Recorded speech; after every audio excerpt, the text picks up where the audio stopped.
आणि आता पाहूयात पाऊस पाण्याच्या बातम्या।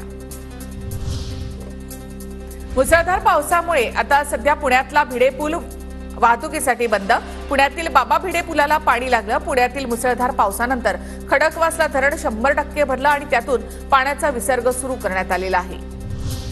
रायगड आणि सातारा जिल्ह्याला आज पावसाचा रेड अलर्ट, तर नाशिक, पालघर, ठाणे, पुणे, रत्नागिरी आणि सिंधुदुर्गला ऑरेंज अलर्ट। सांगलीच्या मिरजेमधील कृष्णा नदीच्या पाण्याची पातळी 43 फुटांवर।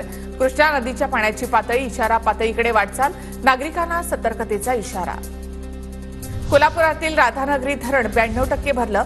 दमदार पावसामुळे धरणातील पाणीसाठ्यामध्ये झपाट्यानं वाढ। गडचिरोली जिल्ह्यामध्ये 5व्या दिवशी सुद्धा पूरस्थिती कायम। वैनगंगा आणि गोदावरी नदीकाठच्या गावांना सतर्कतेचा इशारा। गोंदियामध्ये वैनगंगा नदीचं रौद्र रूप, नदीच्या पाण्यामुळे भातशेतीचं मात्र मोठं नुकसान, शेतकऱ्यांवर दुबार पेरणीचं संकट। पालघर जिल्ह्यामधील धरणांच्या पाणी पातळीमध्ये मोठी वाढ। धामणी धरणातील जलसाठा 80%वर, सूर्या नदीमध्ये पाण्याचा विसर्ग सुरू।